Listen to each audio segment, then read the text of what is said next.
This is a very important and a difficult time in our financial market history, our financial and economic history.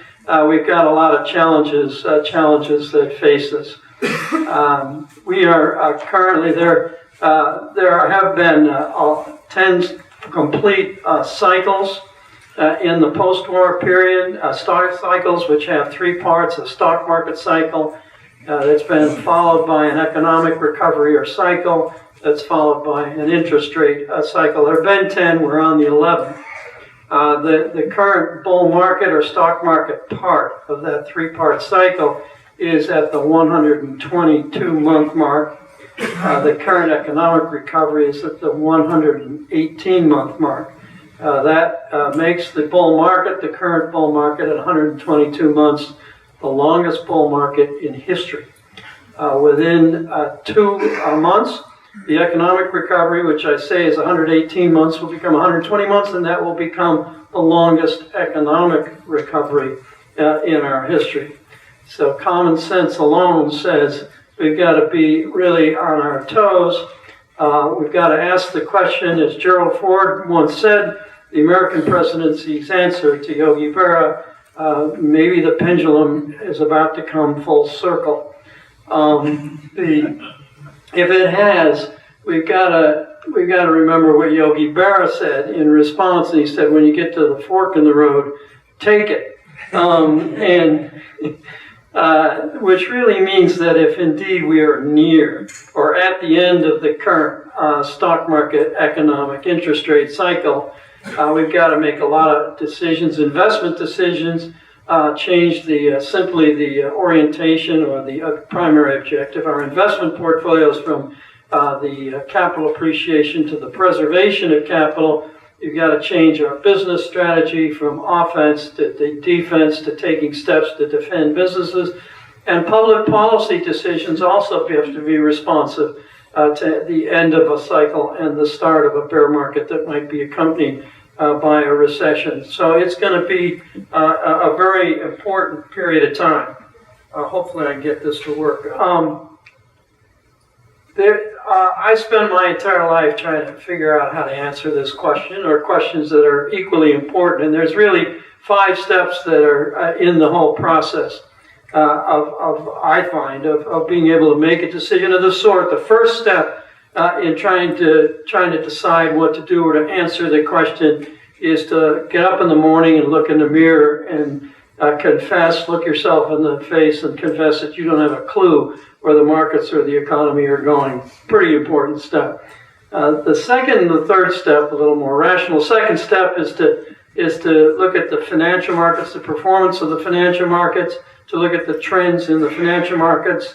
The third step is to look at the trends in important monetary and economic variables. The purpose of that step is to decide if the trends in the financial markets are indeed rational. Are they consistent with a rational forecast for the economy, earnings, inflation, and interest rates? And then the next step, the fourth step, is to position portfolios and businesses to participate in those trends, if indeed those trends are rational. And then the fifth step is to go to church and to pray that those trends continue.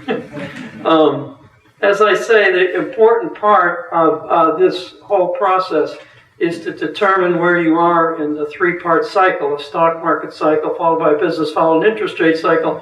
My work, the work of myself and my associates, has determined fairly impressively, definitively, that the financial markets, on the one hand, and the economic and monetary variables on the other hand, perform in very specific ways at the beginning, the middle, and the end of the 3-part cycle. And so, if by identifying the trends in the financial markets, the trends in important monetary and economic variables, where we are in the 3-part cycle, it becomes easier, not easy, but easier to make important portfolio decisions, as well as business decisions, as well as policy decisions.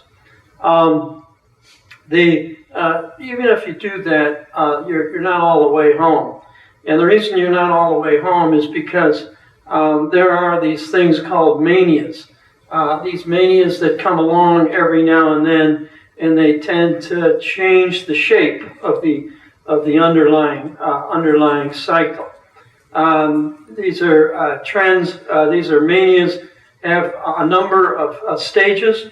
There's a stage of investment where investors rationally buy a house to live in it.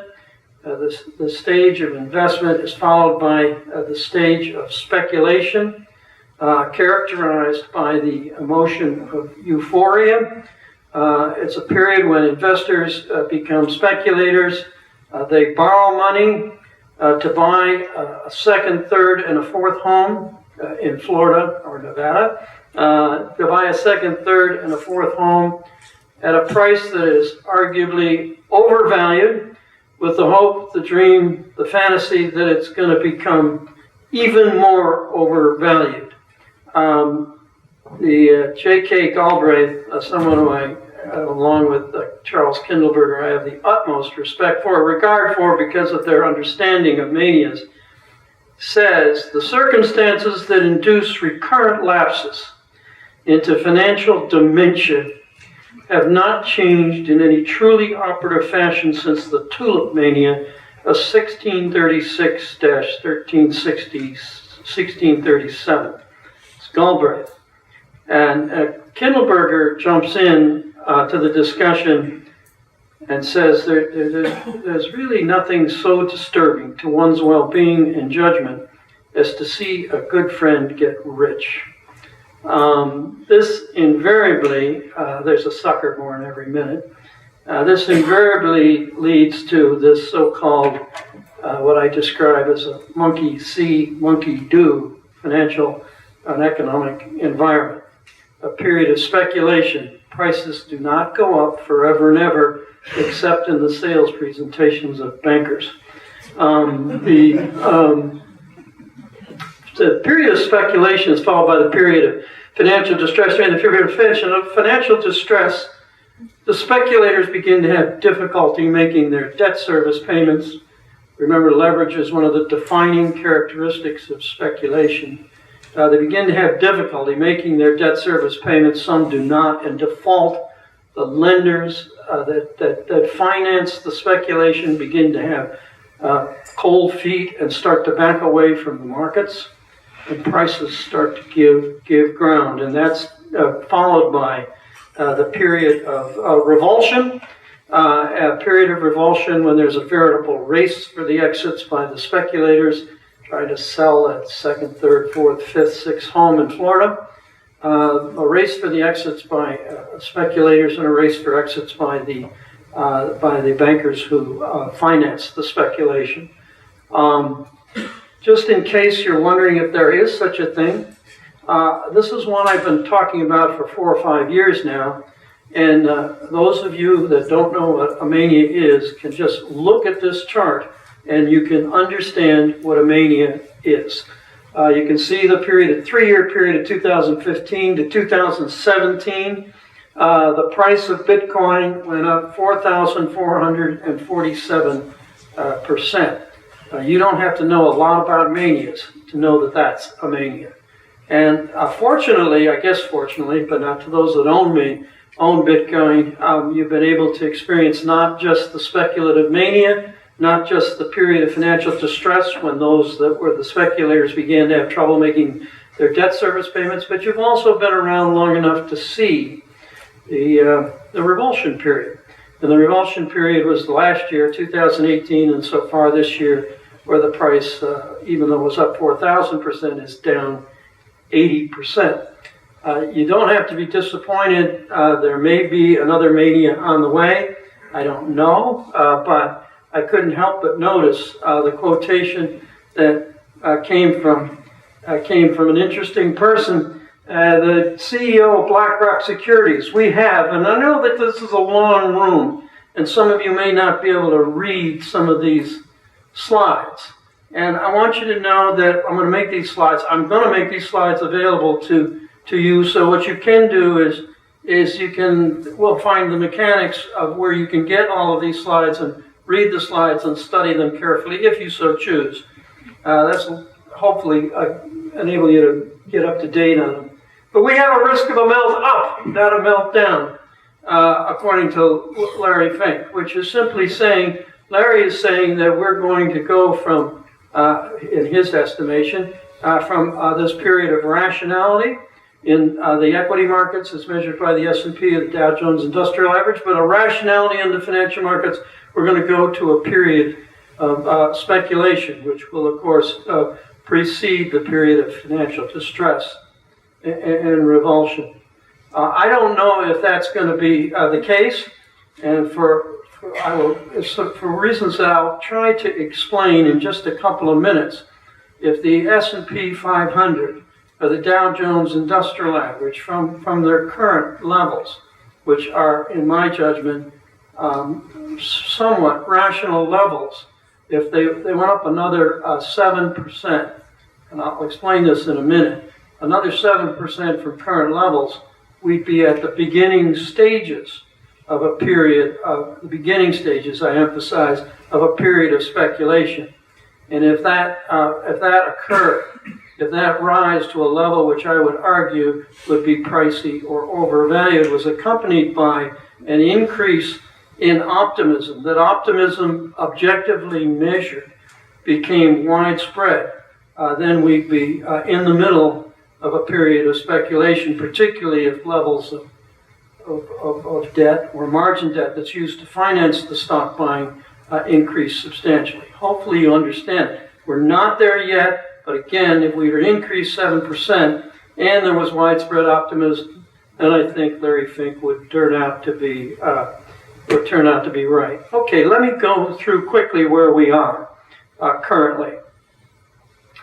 First of all, the performance of the financial markets. As you know, the S&P 500 Dow Jones Industrial Average had a very sharp decline in the fourth quarter, starting in September and ending in December.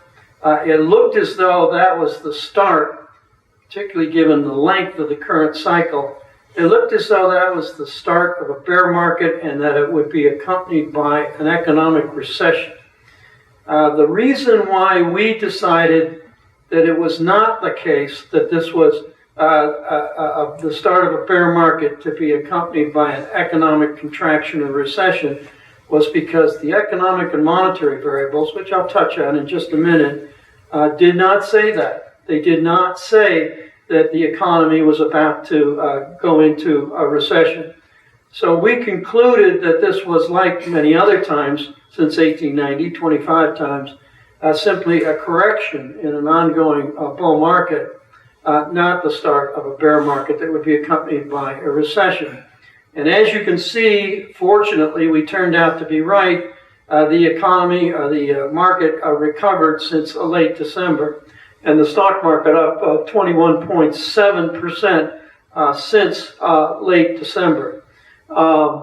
In addition to that, not only was the market up 21.7%, but investors migrated back to what I call the so-called economically sensitive sectors of the market, the sectors of the market that require a solid growth in the economy and earnings to perform well. They're not like the safe sectors of the market, which safe sectors of the market are those sectors where the companies in those sectors don't require a recovery in the economy. They'll post good revenues and good earnings regardless of what's going on in the underlying economy. That would, of course, include utilities, and it would include healthcare stocks, and most notably, it would include consumer staple stocks, things like household products. People always continue to buy toothpaste and brush their teeth regardless of what's happening to the economy. At least most people. Some of my friends know, but most people. At any rate, those are the safer sectors of the market. Investors backed away from the safe sectors and bought the so-called bull market or economically sensitive sectors, a clear indication that investors collectively thought that there were prospects for the economy were good and were improving. Let me emphasize that investors collectively tend to get it right. You talk to any individual investor, and they may get it right, they may not get it wrong. Who knows? But investors collectively, as it's posted in the performance of the overall indexes, almost invariably get it right. So the investors were telling us that the economy is going to continue to expand. In addition, they're buying mid-cap stocks, which are perceived to be a little bit more volatile and more risky than large company stocks, which are perceived to be a little bit more safe. Again, an indication that investors believe the prospects for the economy were good. It would continue to expand, and the earnings of companies that were mid-sized companies would continue to perform well. There's a lot of technical stuff which I touch on here, which I apologize. Hopefully, if you have questions, either now or in the question period, Q&A period, if we have time, I'll be able to answer. It looks like interest rates going down, which is not what you see in an economic recovery, but they're starting to turn back up. We've seen that in the last 3 or 4 weeks. And then again, technical, the difference between the yield that investors insist on for a BAA corporate bond and the yield on a 10-year safe 10-year treasury. The difference between those yields on the corporate bond and the 10-year treasury have come down. And that only comes down when investors believe that the economy is going to recover and they don't have to worry about the interest being paid on their debt market securities. That's not only true of an investment-grade corporate bond, but it's also true of junk bonds, below investment-grade bonds, where the yield on a junk bond has come down fairly close to the yield on a 10-year treasury. Investors don't take that risk unless they think the prospects for the economy are getting better and better and better. And then the most important one is the yield curve. I apologize for the technicality of this. That's the spread between the yield on a 10-year treasury and a 91-day T-bill. The reason this one is so important to me, technical as it is, technical, somebody asked me, what do you get when you cross a godfather with an economist? And the answer is you get an offer that you can't understand. And here's a pretty good example. And it's narrowed. And the reason it's important is because the Federal Reserve Bank of New York has done some studies on the yield curve, and based on the spread, the difference, they're able to quantify the probability of a recession starting 12 months from today. It's remarkably accurate. And yes, the yield curve has come down and gotten lower. And yes, it's the case that the probability of a recession starting in 12 months has increased, but it's still at 27%, 27.1% in March. It's still not at what I would call a very high level. If you take a look at the numbers that we saw in 2008, the beginning of the last significant recession, the Great Recession, you'll see that in January of 2008, well before the worst of the problems in 2008 and early 2009, the probability, again, it's 27% now, it got to over 40% at the beginning of 2008. And it got to over, here's one thing I want you to think about. And this is a little bit hard to wrap your arms around. It got to 40% at the beginning of 2007, and predicted that at the beginning of 2008, we would have a 40% chance of an economic recession. So you could have known for an entire year before the financial crisis, financial and economic crisis of 2008 hit, that the probability was going to get really high, that we would have an economic recession. That's why I take this so seriously. If anybody wants to get it, just go to the website of the Federal Reserve Bank of New York and put Federal Reserve Bank of New York and yield curve in, and you'll get the numbers every month, and they'll give you the probability of a recession starting in 12 months, and it's really simple to access. And it's really worth, in my judgment, really worth following. So the question is, what's the message of the financial markets? The stock market's been going up. Investors have been essentially migrating to the less safe sectors of the market. They've been buying mid-cap stocks, which are less safe than large-cap stocks. The credit markets have been, with the spreads between low-quality credit market instruments such as junk bonds and 10-year Treasury, the spreads are telling you that investors believe or collectively believe that prospects for the economy are positive, and the yield curve is saying that although the chances or probability of a recession are going up, we're still not there yet. They're performing very much as though we might be somewhat near the end of the current cycle, but certainly I would say not at the end of the current cycle. And the question is, are the monetary and economic variables saying that that is the case? And my answer to that question is yes. And I'm not going to plow through the technicalities here, but first of all, although the Federal Reserve has been raising interest rates and is likely to continue, well, we'll talk about Federal Reserve policy in just a minute, but I would say Federal Reserve policy, objectively measured, is still somewhat accommodative. In particular, it's accommodative because although they've reduced the level of reserves in the banking system, you know, the level of reserves in the banking system are the stuff that really enables banks to increase their lending and increasing the money supply, the stuff that really drives the economy. The level of reserves is important, and although the Federal Reserve has been aggressively reducing the level of reserves in the banking system, the level of reserves in the banking system is overwhelmingly high. In other words, it will allow for banks to increase their lending and allow for the money supply to go up and drive the economy and the markets without any problem. There are ample reserves in the banking system, and as a result of that, we see that bank lending is now starting to improve, is starting to grow, is starting to get faster. The money supply seems to have turned the corner and seems to be rising. Liquidity conditions, which is simply, is there enough money to drive the economy and the markets? Negative for now, but is improving. It is improving because bank lending and money growth is improving.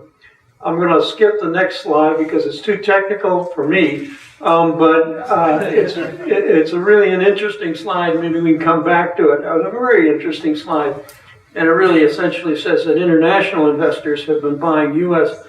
Bonds. So even though the Federal Reserve has been backing away from the bond market, we're buying fewer bonds and fewer mortgages.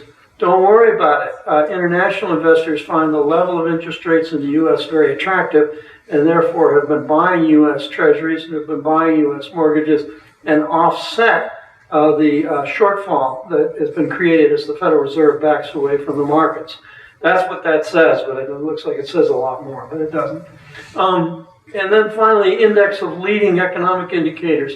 Leading indicators that tell us where the economy is going, not where the economy's been, have been up for 20 of the last 24 months, likely to have increased for the month of April, which we'll see that number at the end of May.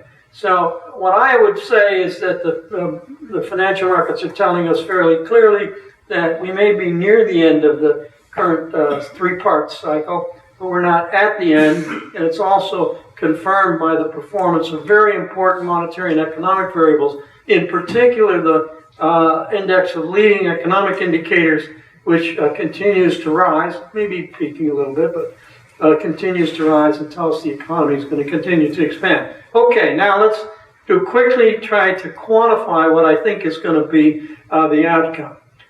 First of all, in each of these slides, and I apologize for those that can't see these in the back, but each of these slides will show you what the consensus forecast is for the U.S. economy, and well as the HJA forecast, which is me, my forecast. And you'll see in most cases it's fairly close, but there are differences, and I'm going to explain the differences. The first thing that you notice, which is fairly clear, and I would spend time thinking about the numbers at the bottom, which show you the annual numbers, 2018, 19, 20, and 21. And you can say both myself as well as the consensus expect that the U.S. economy will slow in 2019, 2020, and 2021. But you'll also notice, we need to explain this, that Hugh Johnson doesn't expect the economy to slow as much as the consensus expects the economy to slow. And I'm going to have to explain that, and I will.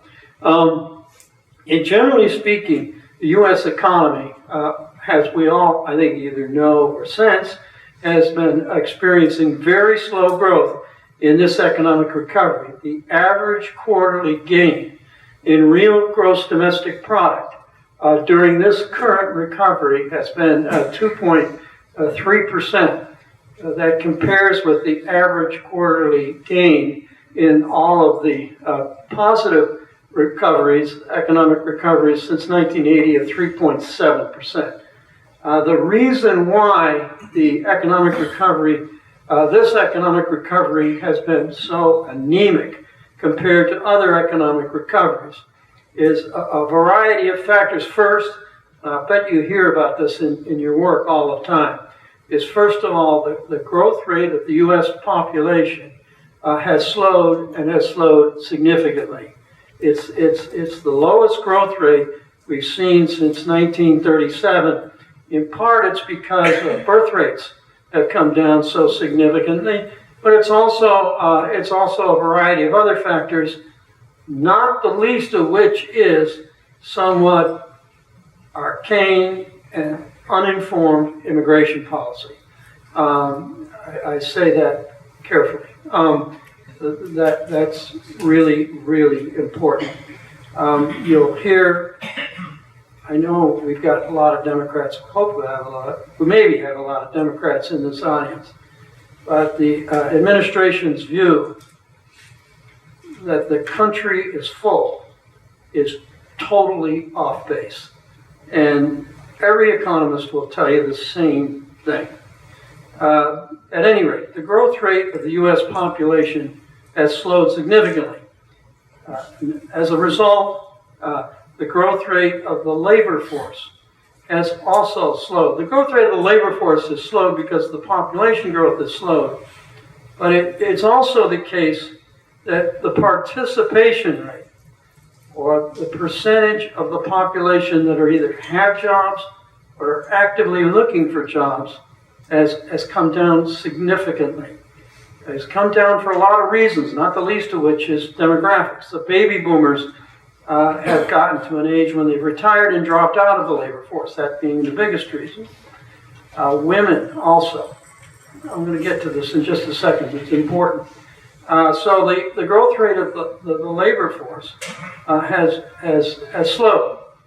In addition, the productivity of the labor force, the number of widgets that the labor force produces every hour, the productivity of that labor force has also come down, and come down significantly. So not only do we have a slow-growing labor force, but a labor force that is less productive than it was. Not less productive, just growing productivity growth is slow. So the economy, as a result, has slowed and has slowed somewhat significantly. There's good news. Good news which you probably haven't heard. And the good news is this, is that the growth rate of the labor force in 2018 has accelerated. It was 1.4% in 2018, up from the average of the recovery up to 2018, that's 2009 to 2017, of 0.7%. So it went from 0.7 to 1.4%. The principal reason the labor force is now again growing at a fairly strong pace is women are rejoining the labor force. They are moving away from being caregivers for both little ones and older ones, to becoming members of the labor force, and they are very, very well educated and very, very technically competent, and therefore fulfilling a significant demand from companies that want high-skilled workers. That's really good news. That's the good news. And I almost wish I could stop there. The bad news is they're coming into the labor force at a very difficult time. And that is a difficult time because of changing fundamentals. This table shows you the largest 10 companies in 1990 in the largest 10 companies today. And it shows you the revenues that were generated in 1990 by those 10 companies and the revenues generated today. And it also shows you the number of people that were employed to produce those revenues. And what you can see pretty clearly is that the revenues are up 548.8% or higher, and the number of employees is higher by 284%. In other words, more is being done with fewer. The U.S. economy is shifting from being a labor-intensive economy to being a knowledge-intensive economy. So it's really good news that the labor force is increasing, but there's a headwind. It's going to be difficult for the people that are coming back into the labor force to get jobs unless they're highly skilled, because of a fundamental change in the U.S. economy that's being driven by the exponential progress in technology. And with artificial intelligence and changes in technology, that's not likely to stop. That's likely to continue, and to continue to disenfranchise many, many workers and create significant pressures on public policy in the years to come. So it's going to be very, very tough. The economy is becoming less labor intensive. Now, the point being that I've been saying is that the consensus forecast is the economy is going to grow slower in 2020, slower in 21, and I agree. But my numbers are not as bad. And my numbers are not as bad because they introduce the changing or the growing or the higher labor force, whereas the consensus forecast, in my judgment, does not do that as yet. So yes, I think the economy will slow. It'll hurt by that fundamental problem that faces the U.S. economy. It'll slow, but will not slow as much. And I think that's true of the kind of numbers we're going to be looking at across the board.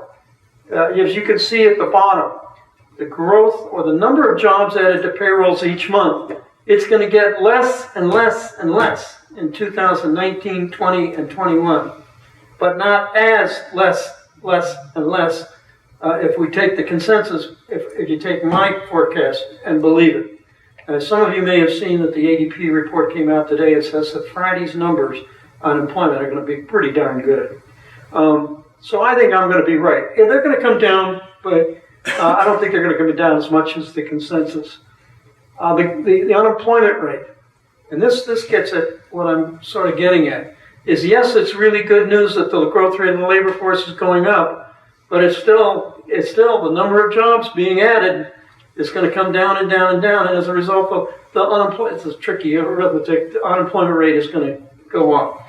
It's going to get tougher and tougher for those people that are re-entering the labor force to get jobs as we move into 2020 and 2021. I know that's technical, I know that's somewhat a lot of numbers, but anyway, that's what's going to happen. There's not likely to be a lot of upward pressure, given these labor force numbers, upward pressure on wages, and the rate of inflation is likely to remain fairly subdued or fairly near the 2% level, which we're currently experiencing and which is the Federal Reserve's target. When I take a look at economic growth slowing through 2020, 19, 20, and 21, when I look at these fairly subdued rates of inflation, I tend to agree that the Federal Reserve is unlikely to do much with interest rates. That is, I tend to agree that the Federal Reserve is not going to raise interest rates in 2019, and is probably going to raise interest rates maybe one time. They'd like to raise them, but we're probably going to raise interest rates, let's just say, as a guess, one time in 2020. As the Federal Reserve starts to lean a little bit towards restraint in some very interesting ways, incidentally, consumer spending coming down as well. Consumer spending will be slower and slower, according to the consensus, a little bit slower according to me. But the Fed funds rate and other short-term interest rates are likely to move higher. This has got to make you think. but short-term interest rates will move a little bit higher, maybe even get to levels that are somewhat rewarding for investors. The same thing's true of the yield on a 10-year Treasury. These are very, very benign numbers compared to where we might have been in the month of September, when everybody was worried about a much more aggressive Federal Reserve. And I might add, they could be wrong, to say the least.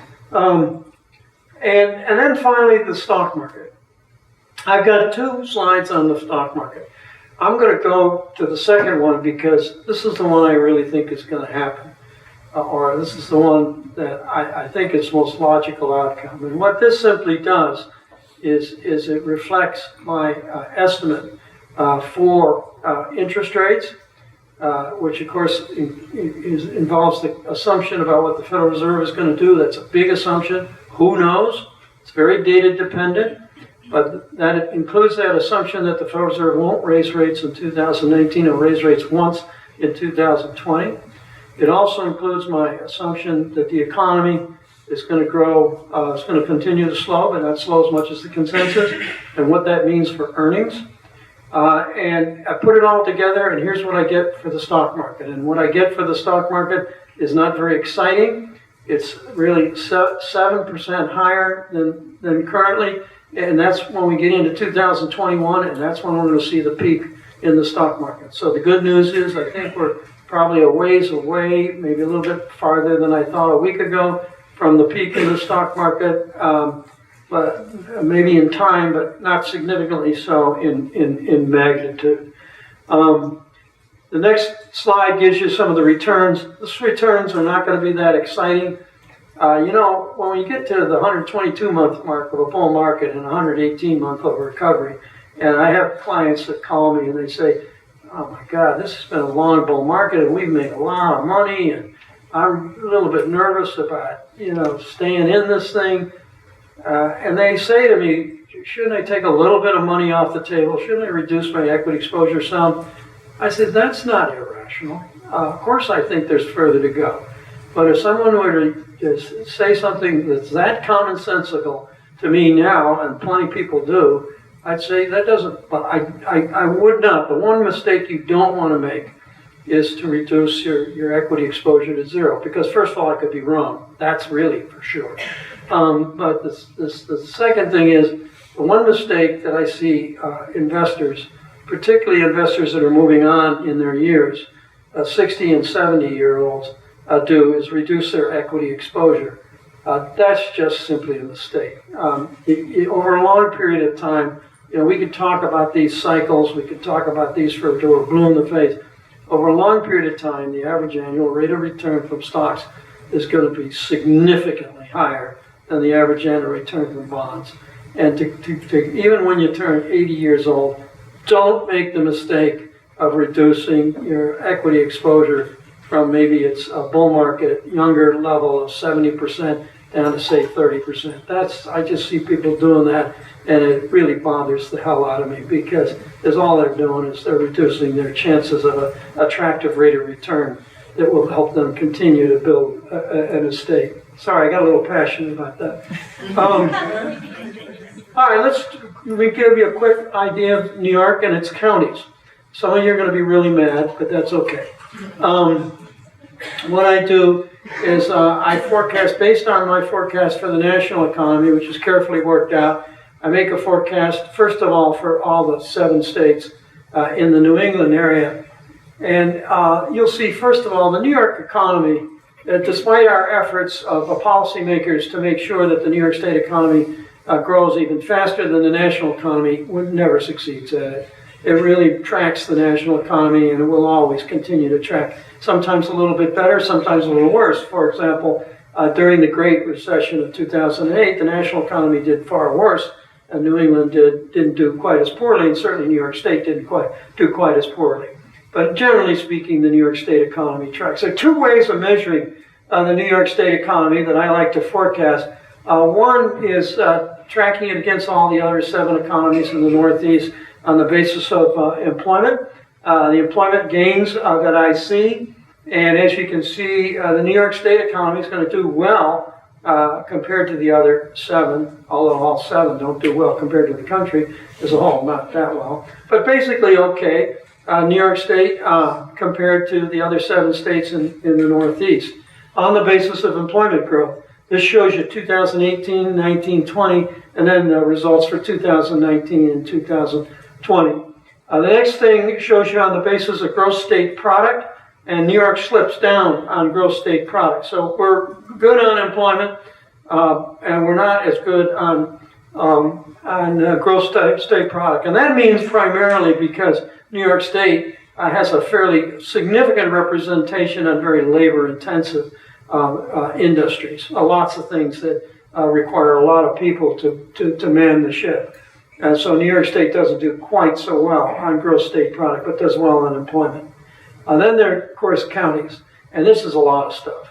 And I've broken it down into the counties with over 50,000 employees and a forecast for the counties with under 50,000. And I don't try to monkey with this stuff.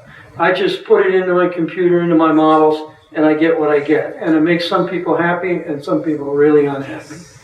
One guy says that must have been Kings County. But you know, you can see the division between downstate and upstate. Downstate is, of course, the more diversified economy, so you're definitely going to get stronger growth. And then upstate, of course, all the way. And these numbers can jump around quite a bit. The one that jumps around the most to me is Tompkins County, which Tompkins County has been up at the top almost all the time, and it slips down primarily because its labor force has come down, its unemployment rate has come down. Everybody, as George Bush used to say, I want to make sure, my administration wants to make sure that everybody who has a job wants a job. Well, that's not it, George. You want to say everybody who wants a job has a job. And you got it quite wrong. And in Tompkins County, it may be the case because of the investment in technology companies are making in and around Tompkins County or Cornell, that indeed that the labor force is low and everybody who wants a job has a job. And that's why the growth rate of jobs is probably going to be a little bit on the low side. So there are nuances with regard to every one of these numbers. Then we go to the under 50,000 group. I hope there's somebody from Sullivan County here who can help explain to me what's going on there. Because that's the only one, that's the one that just is crazy big. And you must be doing something there. We just opened a casino. Oh, you did? Yes, we did. And water park just opened up last Friday.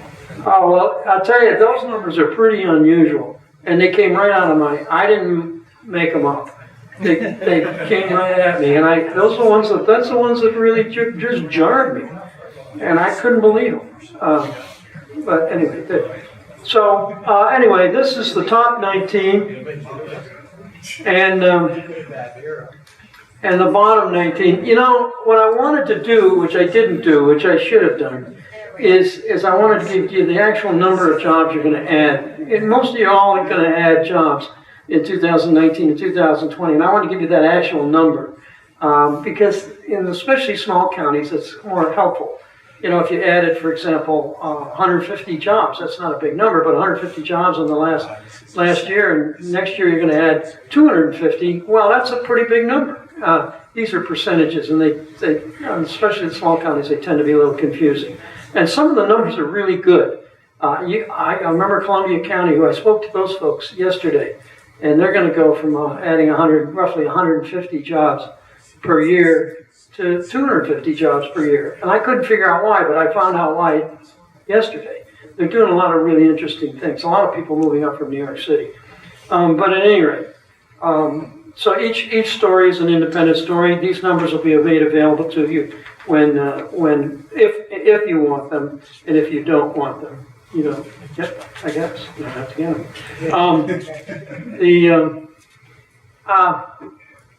I'm going to finish there. Let me just summarize and say we probably have further to go in the current stock market business interest rate cycle. But let's not lose sight of the fact, everybody in this room should not lose sight of the fact that this one's long in the tooth. 122 months, 118 months. And so don't bet the ranch. It's really late in the cycle, and trees simply don't grow to the sky. It's just like a stock market mania.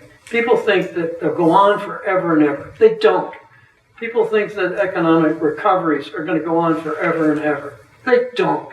And so what I'm just simply saying is that although I don't think you're going to be faced with the end of this cycle in 2019, when we get to 2020 and 2021, the risks are going to get higher.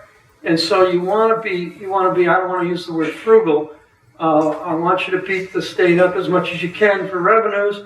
I heard you before, but at the same time, I think you really gotta be tough on tending your ship because we're gonna hit a dry spell. I've explained to the people in the state of New York, because I testify in front of them all the time. I've explained to them what happens to personal income tax revenues for the state of New York when you hit the wall, when you go through a period of an economic recession, which could last as much as 16 months. And the PIT, those numbers come down. They come down fairly significantly. And you just have to be, to some extent, responsive or think about the impact, even though it may be only short term. But you have to think about it. You have to be a little bit on the defensive side. Let me finish with a quote from Warren Buffett. In a bull market, one must avoid the mistake of the preening duck that quacks boastfully after a torrential snowstorm, thinking that its paddling skills have caused it to rise in the world. It's not its paddling skills. It's a good time to be humble. Thank you very much. I've enjoyed it very much.